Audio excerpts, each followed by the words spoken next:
இலங்கையின் முதற்தர சுற்றுலா தலம் ரீச்சாவின் மாபெரும் உணவு திருவிழா ஆகஸ்ட் மாதம் 7, 8, 9 மற்றும் 10ஆம் தேதிகளில் மாலை 6 மணி முதல் 10 மணி வரை. இன்றே டிக்கெட்டுகளை பெற்றுக் கொள்ளுங்கள். ஒரு குட்டி கதை ஒன்று ஞாபகம் சொல்லாமா?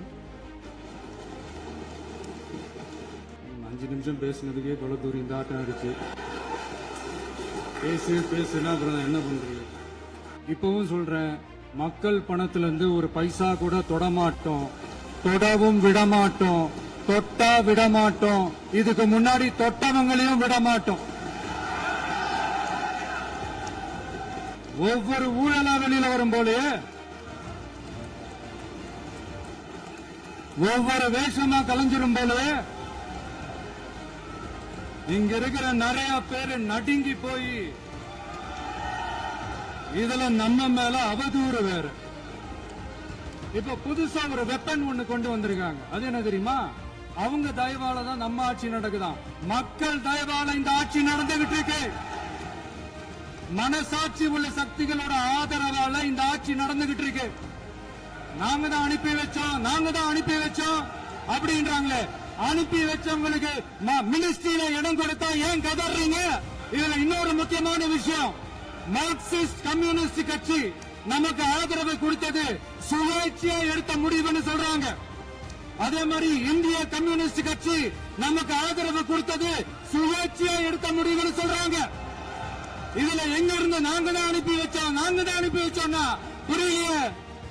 மக்களுக்கு நல்லா புரியும், எல்லாத்தையும் தெளிவா பார்த்துக்கிட்டு இருக்கிறாங்க. பெண்களோட பாதுகாவலர் நாங்க தான் அப்படின்னு சொல்லிக்கிறவங்கள கேட்கிறேன், எத்தனை பெண்களுக்கு அமைச்சர் பதவியில இடம் கொடுத்தீங்க கொஞ்சம் சொல்ல முடியுமா? அவங்க இருந்திருந்தா ஒரு ஆக்ஷன் பண்ணணும்னு எனக்கு தோணுச்சு. எல்லாரும் போயிட்டாங்க. பெர்மிஷன் பண்ணலாமா? இப்பவும் பண்ணலாம், ஒன்றும் தப்பு இல்லை.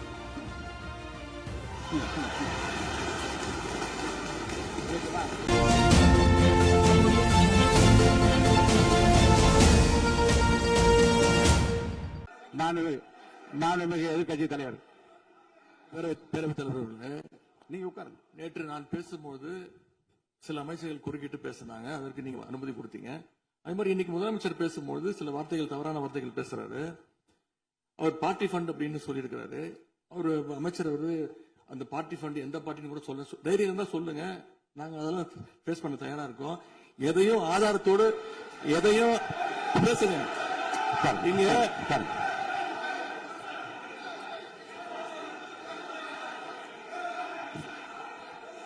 அது மாதிரி பேரவைத் தலைவர் அவர்களே, நேற்று நான் பேசி முடிஞ்சோடனே நீங்க அவை முடிஞ்சிருச்சுன்னு சொல்லிட்டீங்க. நாங்கெல்லாம் வீட்டுக்கு போயிட்டோம். வீட்டுக்கு போய் டிவி போட்டு பார்த்தா அங்க இன்னொரு அமைச்சர் இன்னும் பதில் சொல்லிட்டே இருந்திருக்கிறாரு. அதற்கெல்லாம் நாங்க இப்ப என்ன பதில் இது, என்ன மரபு இது? நீங்க இப்ப பேசிக்கிட்டே இருப்பீங்களா? நாங்க பாத்துக்கிட்டே இருக்கணுமா? அதே மாதிரி இன்னைக்கு முதலமைச்சர் அவர்கள் பேசும்போது நாங்களும் அமைதியா கேட்டுட்டு தான் இருந்தோம். ஆனா சில கருத்துக்கள் அவர் பேசும்போது அதை நாங்க அனுமதிக்க முடியாது. ஆதாரத்தோடு ஏதாவது பேசணும்னா, குற்றச்சாட்டுகள் சொல்லும் போது ஆதாரத்தோடு சொன்னீங்கன்னா அதை நாங்க ப்ரூவ் பண்றதுக்கு தயாராக இருக்கு. மாண்புமிகு உறுப்பினர் அவர்கள் இருங்க.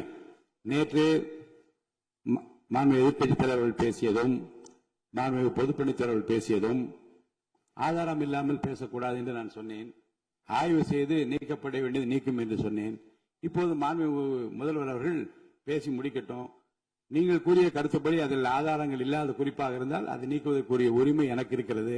ஆய்வு செய்து நான் நடவடிக்கை எடுப்பேன். இப்போது மாண்புமிகு முதலமைச்சர் அவர்கள் பேசலாம். டாஸ்மாக் மாதிரியே பல டிபார்ட்மெண்ட்லயும், மறுபடியும் சொல்றேன், கட்சி நிதின்ற பேர்ல அடிச்ச கொள்ளைய ஒன்னா கவர்மெண்டோட கஜானாக்குள்ளேயே கொண்டு சேர்த்துக்கிட்டே இருக்கிறாங்க. இப்பவும் சொல்றேன், மக்கள் பணத்திலிருந்து ஒரு பைசா கூட தொடமாட்டோம், தொடவும் விடமாட்டோம், தொட்டா விடமாட்டோம், இதுக்கு முன்னாடி தொட்டவங்களையும் விடமாட்டோம்.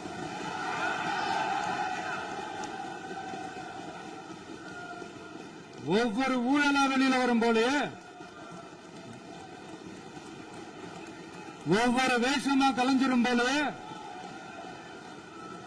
இங்க இருக்கிற நிறைய பேரு நடுங்கி போய் இதுல நம்ம மேல அவதூறு வேற. இப்ப புதுசா ஒரு வெப்பன் ஒண்ணு கொண்டு வந்திருக்காங்க. அது என்ன தெரியுமா? அவங்க தயவால தான் நம்ம ஆட்சி நடக்குதாம். மக்கள் தயவால இந்த ஆட்சி நடந்துகிட்டு இருக்கு. மனசாட்சி உள்ள சக்திகளோட ஆதரவால இந்த ஆட்சி நடந்துகிட்டு இருக்கு. நாங்க தான் அனுப்பி வச்சோம் அப்படின்றாங்களே. அனுப்பி வச்சவங்களுக்கு மினிஸ்ட்ரியில இடம் கொடுத்தா ஏன் கதறீங்க? ஏன் இவ்வளவு கோவம்? ஏன் இவ்வளவு கதறல்ஸ்? இதுல இன்னொரு முக்கியமான விஷயம், மார்க்சிஸ்ட் கம்யூனிஸ்ட் கட்சி நமக்கு ஆதரவு கொடுத்தது சுயேட்சையா எடுத்த முடிவுன்னு சொல்றாங்க.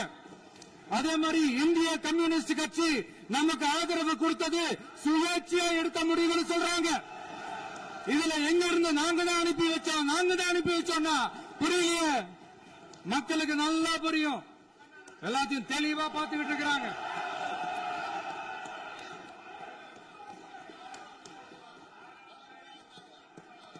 முதலமைச்சர் கண்டிப்பா பண்ணலாம். மாண்பு முதலமைச்சர்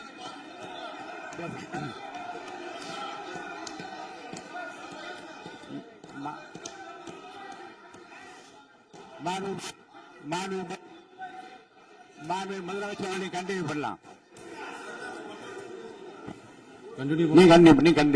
நீ கண்டினியூ பண்ணலாம். இந்த சமூக நீதி அரசுன்னு சொல்றவங்களை பார்த்து கேட்கிறேன், நம்ம பட்டியலின சகோதரர்களுக்கு எத்தனை அமைச்சர் பதவி கொடுத்தீங்கன்னு கொஞ்சம் சொல்ல முடியுமா? ஆனா நம்மளுடைய அரசுல 8 அமைச்சர் பதவிகள் யாருக்கு? நம்ம பட்டியலின சகோதரர்களுக்கு. எல்லாம் நம்ம அண்ணன், நம்ம தம்பி, நம்ம தங்கச்சிங்க. அண்ணல் அம்பேத்கர் அவர்களுடைய கிட்டத்தட்ட 100 ஆண்டு கால கனவு இப்ப நிறைவேறி இருக்கு. நான் ஏன் கொஞ்சம் சவுண்டா பேசுறேன் அப்படின்னா அவங்களுக்கு கேட்கணும்ன்றதுக்காக, தப்பா எடுத்துக்காது. அதே மாதிரி பெண்களோட பாதுகாவலர் நாங்க தான் அப்படின்னு சொல்லிக்கிறவங்களை கேட்கிறேன், எத்தனை பெண்களுக்கு அமைச்சர் பதவியில இடம் கொடுத்தீங்க கொஞ்சம் சொல்ல முடியுமா? எங்க அரசுல 4 சகோதரிகளுக்கு அமைச்சர் பதவி கொடுத்திருக்கிறோம்.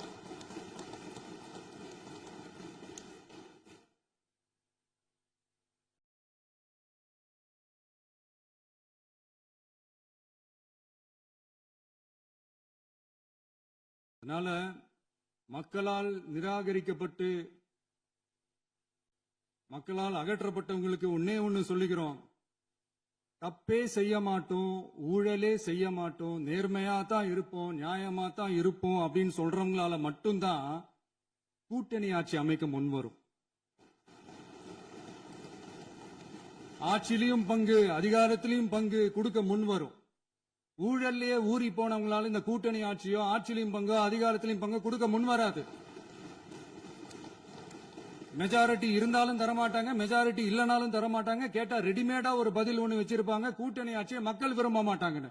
அதே மக்கள் தான் இப்ப அவங்கள பார்த்து சிரிக்கிறாங்க. நான் பதவி ஏத்த அன்னைக்கு கொஞ்சம் டைம் அவகாசம் கேட்டேன். எதுக்கு கேட்டேன்? நிதி நிலைமை எல்லாம் கொஞ்சம் மோசமா இருக்குது, அதெல்லாம் கொஞ்சம் சரி செஞ்சுக்கிட்டு படிப்படியா கொஞ்சம் கொஞ்சமா நான் கொடுத்த வாக்குறுதிகள்லாம் செயல்படுத்துவேன், அதுக்காக கொஞ்சம் டைம் அவகாசம் கேட்டேன். நான் ஏதோ வேற எதுக்காகவோ வேற யாருக்காகவோ ஏதோ அவகாசம் கேட்ட மாதிரி. அடுத்து இங்க சபையில இல்லாதவங்களை பத்தி பேச வேண்டாம்னு நினைக்கிறேன்.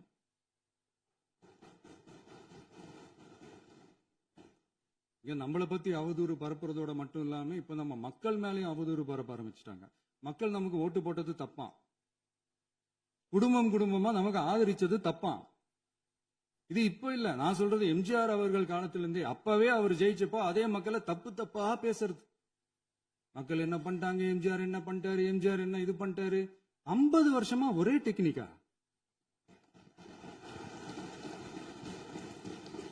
டெக்னாலஜி எல்லாம் மாறி வேற எங்கேயோ போயிட்டு இருக்கு பஸ். இதுல கொஞ்சம் டெக்னிக் ஆச்சும் கொஞ்சம் மாத்தினா கொஞ்சம் நல்லா இருக்கும். அதனால மக்களுக்கு யூஸ்ஃபுல்லா இருக்கிற மாதிரி இந்த ஆக்கப்பூர்வமான கருத்துக்களோ ஆக்கப்பூர்வமான யோசனைகளோ இருந்தா சொல்லுங்க, அதை நாங்க டெஃபரெண்டா எடுத்துக்கிறோம். ஆனா அதை விட்டுட்டு இந்த நக்கலு, நையாண்டி, சம்பந்தம் இல்லாத பேச்சு இதெல்லாம் பேசிட்டு அப்புறம் முதல்வர் பதில் சொல்லல, முதல்வருக்கு பதில் சொல்ல தெரியல அப்படின்னா அப்புறம் என்ன சோஃபா மாடல் ஆட்சியா? அது என்னன்னு புரியறதுக்கு எனக்கு ரொம்ப நாள் ஆச்சு. இந்த sofa set, table chair, teapoy, furniture பிசினஸ்லாம் வேற எங்க வெளியில போய் பண்ண சொல்லுங்க. அப்படி அந்த பிசினஸ் தான் பண்ணணும்னா நிறைய பிசினஸ் பண்ற மாதிரி வெளியில போய் பண்ண சொல்லுங்க, இங்க சட்டசபைக்குள்ள வேணாம். அதனால ஆக்கப்பூர்வமான கருத்துக்கள் இருந்தா சொல்லுங்க. டெஃபினட்டா அது சரியா இருந்தா நாங்க ஏத்துக்கிறோம். எனக்கு ஒரு குட்டி கதை ஒண்ணு ஞாபகம் வருது, சொல்லாமா? ஒரு ஊர்ல ஒரு பெரியவர் வெயில் ரொம்ப ஜாஸ்தியா இருக்குன்னு சொல்லிட்டு கண்ணுக்கு மேல கை வச்சுக்கிட்டு இப்படி சுத்தி முத்தி தேடிக்கிட்டு இருந்தாராம். அப்ப கூட இருந்த ஒரு சின்ன பையன், என்ன தேடுறீங்க அப்படின்னு கேட்டானா. அதுக்கு அந்த பெரியவர் சொன்னாரா, அது ஒண்ணு இல்ல தம்பி, உங்க அப்பா இங்கதான் இருப்பாருன்னு சொன்னாங்க, அதான் தேடிக்கிட்டு இருக்கேன். எங்க உங்க அப்பாவையா காணோம்?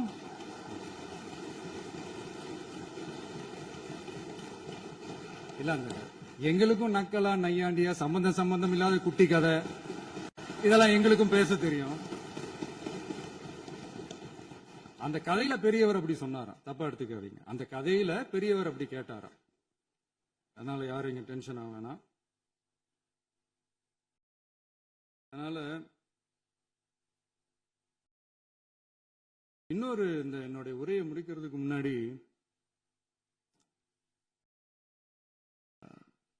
போயிட்டாங்க, பேசலாமா? நிறைய உங்க கருத்துக்களை நீங்க முழுமையாக மன நிறைவோடு பேசலாம். டிவியில பார்ப்போம். சரி,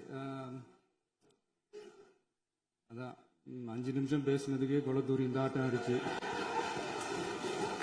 பேசுனா அப்புறம் என்ன பண்றது?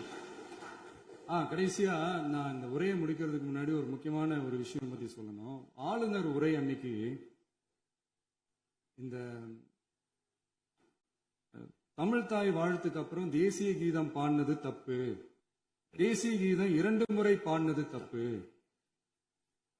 அப்படி ஒரு நிகழ்வு இதுக்கு முன்னாடி இந்த சட்டசபையில நடந்ததே கிடையாது, அந்த மரபே மாத்திட்டீங்க, இப்படி ஒரு பெரிய ஒரு போர் மாதிரி எதிர்கட்சி சார்ந்தவங்க எல்லாம் சொன்னாங்க இல்லையா? அந்த மாநில உரிமை போராளிகளை, அந்த மரபு காக்கிற உரிமை போராளிகளை ஒரே ஒரு கேள்விதான் கேட்கணும். 2021 ஆகஸ்ட் 2 ஞாபகம் இருக்கா? Centenary celebration of Tamil Nadu legislature. அந்த ஃபங்க்ஷன்ல நம்ம முன்னாள் முதலமைச்சர் கருணாநிதி அவர்களோட கலைஞர் அவர்களுடைய கலைஞர் அவர்களுடைய புகைப்படத்தை மாண்புமிகு குடியரசுத் தலைவர் திறந்து வைக்கிற ஒரு ஃபங்க்ஷன். அந்த ஃபங்க்ஷன்ல national anthem followed by Tamil Thai Vazhthu அப்படின்னு அறிவிச்சது ஞாபகம் இருக்கா? அதாவது தேசிய கீதத்துக்கு அப்புறமா 2வது முறையா, நோட் திஸ் பாயிண்ட் மாண்புமிகு பேரவைத் தலைவர் அவர்களே, பிளீஸ் நோட் திஸ் பாயிண்ட். தேசிய கீதத்துக்கு அப்புறம் 2வது முறையாக தமிழ் தாய் வாழ்த்து பாடப்படும் அப்படின்னு சொன்னது ஞாபகம் இருக்கா? அதுவும் முத்தமிழ் அறிஞர் அப்படின்னு சொல்ற நம்ம கலைஞர் அவர்களுடைய அந்த புகைப்படம் வெளியிட்டு விழாவில் அவர் இருந்த இதே சபையில தமிழ 2வது இடத்துக்கு தள்ளினது யாருன்னு ஞாபகம் இருக்கா?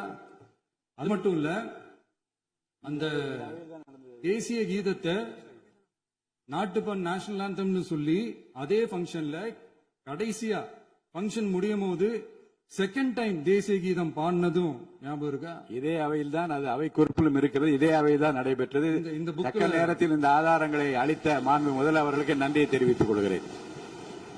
டவுட் இருந்தா இந்த புக்கை பார்த்து தெரிஞ்சுக்கலாம். அதனால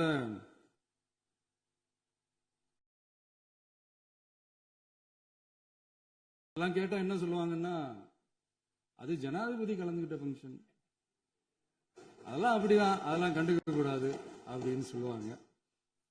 இதே மாதிரிதான் பேசுறது ஒண்ணு, செய்யறது ஒண்ணு, பேசுறது ஒண்ணு. இதெல்லாம் மக்கள் பார்த்துக்கிட்டு இருக்காங்க. எலெக்ஷனுக்கு முன்னாடி தான் அப்படி செஞ்சுக்கிட்டு இருந்தாங்க, இப்ப எலெக்ஷனுக்கு அப்புறம் அதே தான் செய்யறாங்க. இந்த விஜயையும் சாமானியர்களின் உண்மையான சமூக நீதி அரசையும் அவமானப்படுத்துறதுக்கு தான் அவங்களோட அந்த பொலிட்டிக்கல் சீனியாரிட்டி அது பயன்படுத்துது போல. சரி, செய்யட்டும், நல்லா செய்யட்டும். இப்போ ஆனாலும் நம்மளுடைய மாநில உரிமை, மொழி உரிமை, உத்தம உத்தரர் போல வேஷம் போடுற எதிர்கட்சிக்கு ஒன்றை மட்டும் ஆணித்தரமாக சொல்றோம். உங்களை மாதிரி தமிழ் தமிழ்னு சொல்லிக்கிட்டு மொழி பண்பாடு கலாச்சாரம்னு சொல்லிக்கிட்டு ரெட்டை வேஷம் போடுறவங்க நாங்க கிடையாது. உலகெங்கும் வாழும் என் தமிழ் சொந்தங்களுக்கு நம்முடைய உத்தரவாதம் தமிழ் தான் எங்க உயிர் நாடி அப்படின்றத மறக்க மாட்டோம். இப்பவும் சொல்றோம், மாநில உரிமையில எப்பவும் உறுதியா இருப்போம். அதே சமயத்துல அரசியல் வேற, ஒன்றிய மாநில அரசுகளுக்கு இடையே இருக்கிற நிர்வாக அணுகுமுறை வேற. இதுல நாங்க ரொம்ப தெளிவா இருக்கிறோம். அதனால எங்களுக்கு பாடம் எடுக்கிறதா நினைச்சுக்கிட்டு உங்க வேஷத்தை நீங்களே கொஞ்சம் கொஞ்சமா கலைச்சுக்கிட்டே வர்றீங்க, மறந்துடாதீங்க. அப்புறம் நேத்து எதிர்கட்சி தலைவர், மாண்புமிகு எதிர்கட்சி தலைவர் பேசும்போது நிறைய பேசினாங்க. அதுல ஒண்ணு மட்டும் அரசு சொல்றதா நினைச்சுக்கிட்டு நம்மளை இன்டைரக்டா ஈவில் அப்படின்ற அந்த வார்த்தையை யூஸ் பண்ணாங்க. எனக்கு ஒன்னே ஒண்ணுதான் சொல்லணும்னு தோணுது, ஈவில்ஸ்னு டெவில்ஸ் பேசக்கூடாது.